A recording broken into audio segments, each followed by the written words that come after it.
Post your 2020 picks for 2030 and reasoning behind them.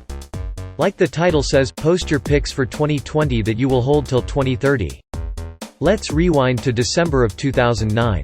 FB is not yet public. TWTR's tweets are still petite and the stock is unlisted.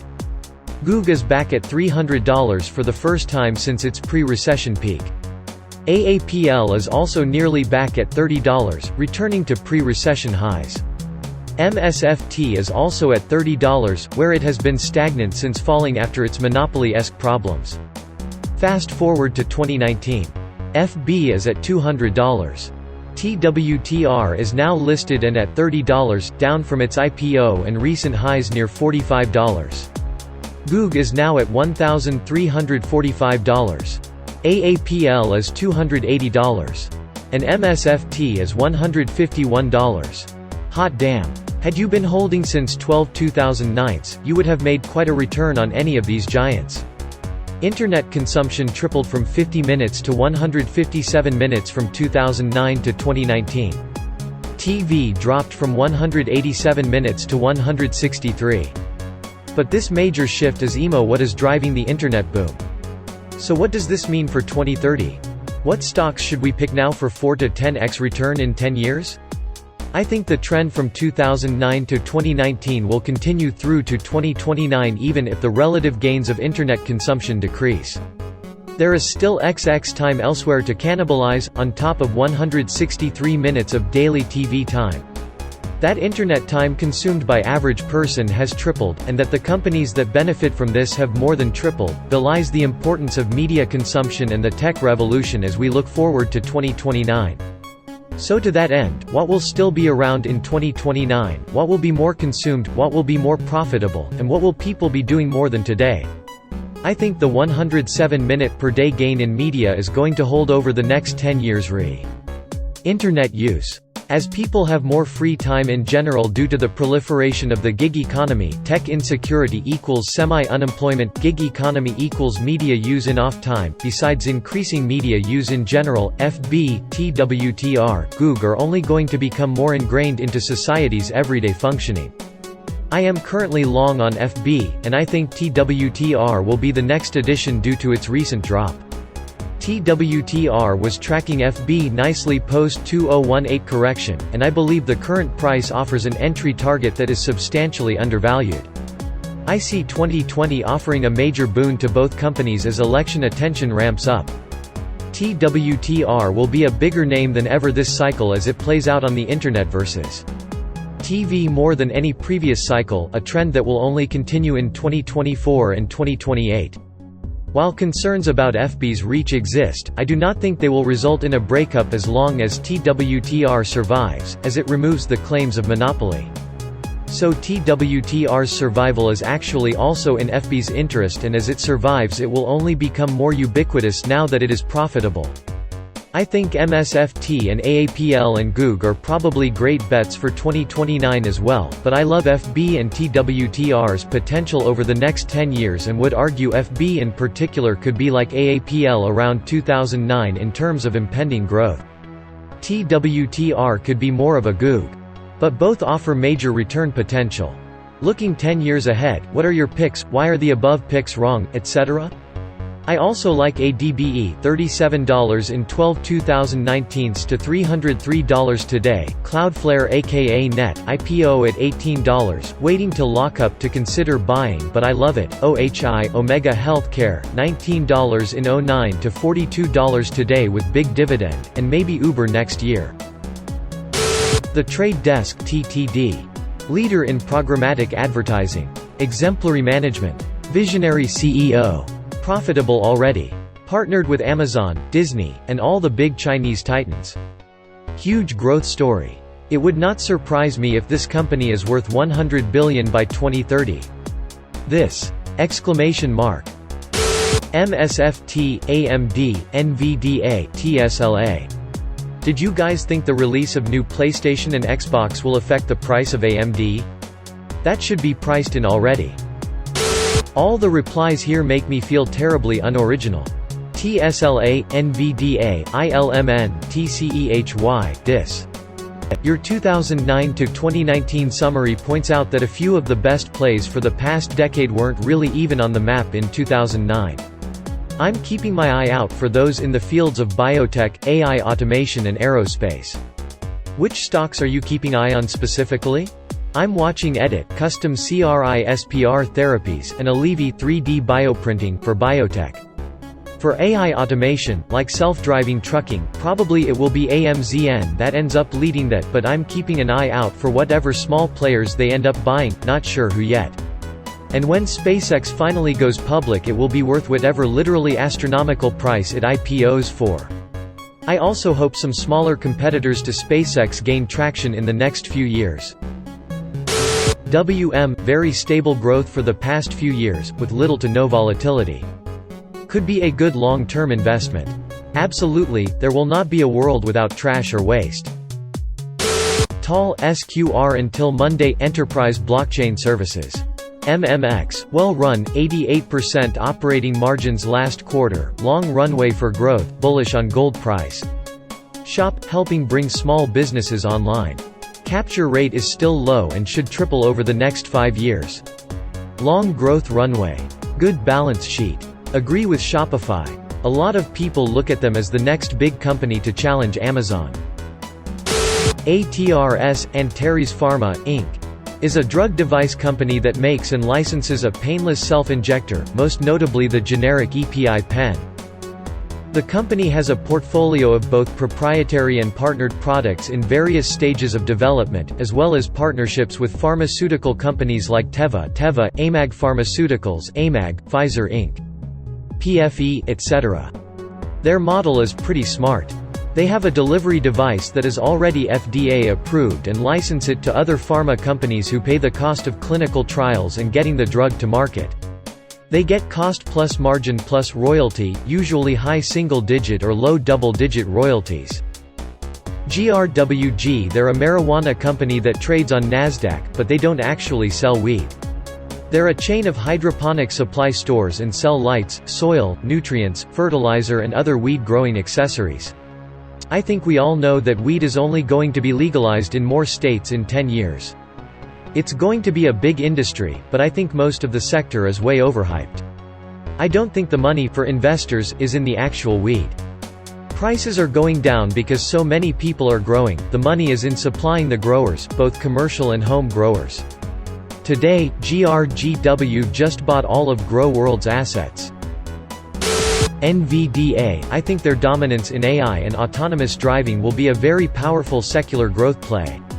The only thing I want to see about is the trend of cloud vendors and others getting big enough and then deciding making their own chips is worth it. Subjectively, it seems the moat to getting into chip design is shrinking with improving foundry tools and libraries, or perhaps more largely increased hardware engineering talent. Amazon, Google, Microsoft, even Tesla. Now Nvidia is making the right moves in adding CUDA support for ARM, they see where things are going clearly, and their GPUs have not been replaced. But for a 10-year buy and hold, it's a trend to keep an eye on. Amazon, Google and MSFT can make ARM chips that are similar to x86 CPUs, obviously not as good as AMD or Intel but good enough to get the job done. Making a good GPU though is infinitely harder than making a CPU. There is nothing that can replace Nvidia for AI workloads, and it would take any of these tech giants billions of dollars and decades to get anywhere close to Nvidia. We'll see how well Intel does with their data center GPUs. Doubt they'll get near AMD or Nvidia though. TSM. Leading semi-fab for most semi-companies. Also, just to elaborate on my very brief point, TSM physically fabricates the chips for many of the leading semiconductors that get all of the press. AMD, Nvidia, Qualcomm, Broadcom, Xilinx, Apple, and more. TSM is at the leading edge of semiconductor tech, which for years has been focusing on getting smaller and denser chips. TSM has been producing at 7 nanometers for a while, and are finalizing production of their 5 nanometers chips. Intel, a big TSM competitor that manufactures and designs their own chips, has been struggling to get to 7 nanometers at scale. TSM is also building their factory for producing 3 nanometers chips. Samsung is the only other fab company that is competing at these tiny levels.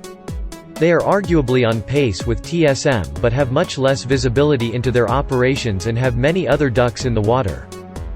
With the advent of 5G, the upcoming launch of new consoles, and most importantly the ever-expanding use of data by mankind, TSM stands to benefit greatly. Their dedication to spending the vast amounts of capital required to continue improving their processes is what keeps them at the forefront, and the barrier to entry for the semi-fab space is enormous, billions for labs and machinery. Disney is the safest company stock there is. So I am going to buy and hold Disney stock for 30 to 40 years. TER, chip testing company which is now in robotics, both industries should see great growth over the next 10 years. Solid cash flow, good balance sheet, and growing earnings. I am a big fan of Teradyne long-term. HUN, extremely well-run industrial conglomerate, now trying to be a pioneer in IIoT, Industrial Internet of Things. I personally think this move is genius if they are able to capitalize correctly. I work close to the sector. Good cash flow, enough cash on hand to pay down debt. Stock is pretty well priced considering the growth opportunity in the software sector. URI, I work in construction and think they are extremely well positioned in equipment rentals. They have diversified a bit with a porta-potty business so that they should be tied a bit less to the construction cycle. Despite the recent run, I think it is a still cheap stock. Good cash flow and earnings, but this one comes with a lot of debt, which is what causes the price to be cheap. ILMN, a leader in genetic sequencing and genomic analysis. Growing earnings at 40% plus the past 5 years, outpacing revenue growth. I think revenue will start to pick up faster over the next 5 years as well. Again, good balance sheet, solid cash flow and not much debt. Baba playing off growing middle class in China, and Thry are expanding into new markets. They just signed some preliminary agreements in Africa. I know the numbers are always suspect, but with the release in Hong Kong, the Chinese people love Alibaba. I think this makes some pretty serious gains over the next couple years. If you believe the numbers, they are well priced as well. Baidu, this one is a gamble. I think they are cheap if you believe their reported numbers or even close. I am skeptical anything Chinese. It got beaten down a ton earlier this year and it is still a large company, so I think it could bounce back. We will see the return of value stocks over growth stocks as the economy slows post-Donald Trump. Increased regulation will impair major tech companies going forward as they have become too big and anti-competitive. If they get broken up, their individual stocks will still likely perform well though. Interest rates, which have been at historic lows for a decade, will slow the economy further if they rise. While a prolonged recession is not inevitable, it has become increasingly more likely. I will be looking for companies to disrupt healthcare, education, and housing, areas where cost has dramatically outpaced inflation, meaning they are sectors ripe for disruption. Tech will continue to be the most important sector in terms of innovation, but look mainly towards non-tech companies which incorporate high-efficiency algorithms, AI, and robotics to drive down costs. Think of Walmart and McDonald's, who will use far more robots to stock shelves and clean the store. Wearable technology will become more prevalent as smaller transistors draw less power and devices can be smaller. There will be multiple streaming services as there is now, with Netflix becoming the king as more adult content with violence and nudity reigns supreme over family-oriented Disney. Uber's market cap will be cut in half as they will be forced to focus on profitability with a much smaller company. Clean energy companies will increase revenue as world is forced to address climate change. The Trump presidency has given us more debt than ever. Add to this that if you make under $500,000 a year, your tax cuts would drop off after their 10-year expiration date. That means the market is set up to fall regardless of who is next, even if Trump had 10 more years. Clean energy, I totally agree with, we're going to be forced like you said. Cloudflare's lockup ends 3/11. Good tip, Maine. Cloudflare is a good pick. I'm going long on them. Yep, I have been holding off without realizing there was a lockup, and then doing DD for 2020 saw that there was. But I think after mid-March it is a buy. AAPL, AMZN, MSFT, Google. The rich get richer. TWTR, I think an activist investor is going to get rid of Dorsey and put an adult in as CEO. Hopefully before 10 years is over. TWTR is probably going to have its first billion-dollar quarter impending. Emo. It is on track to easily do 10B plus a year by 2030 emo. Will there be hiccups in the meantime? Sure, but in 10 years, I could easily see 10B 30B in annual revenue. Since share price is emo undervalued by about 33% at the moment, I think it will be somewhere around 5 to 15x current #s in a decade with or without Dorsey at the helm. I would also argue Dorsey's absence is possibly a sign things are going remarkably well. If he is fit to go to Africa for 6 months, and manage remotely, he probably thinks TWTR will manage fine, and I can't see why he would be wrong considering he has been behind it as a force to date. It is kind of like investors saying Zuckerberg needs to go, although I think Mark is more competent. As a shareholder, it's a duck you to us that he's going off for 6 months. I can't leave my job for a week and I am just a cubicle schlub. If the company doesn't need him, save his payroll and gets him in there 100%. And I'd fire Zuck even faster. A lot of semiconductor fapping in here. Well, semis won't go away so soon. If it lasts longer than 4 hours, go see your doctor. TSLA, holding from 2014 hopefully till 2040 at least. Edit. Also have SQ from early 2016. And RDFN from early 2018. Holding all till 2030 at least hopefully. I bought last year at 180. Been contemplating liquidating. But I believe in them, so I always talk myself out of it. Lon Eneng GGGGGTSLA. SMH peasants, real men max their parents' credit cards and long Pinterest. Why is no one talking about MA? They are growing steadily for 15 years and dominating the world every day a little more. I put my faith in them, and will for the next 10 to 20 years. Dis don't know if it will be as solid in 2030, but I am holding them until 2025 at least. Disney Plus is exploding, Marvel is a juggernaut, although starting to get old, and they've reinvested in a huge way into their cash cow theme parks and cruise ships, keeping them at top of the pleasure-seeking crowd for the foreseeable future. This and MSFT are my two main loves right now. Also, as long as children roam this earth, Disney is viable emo. Agreed.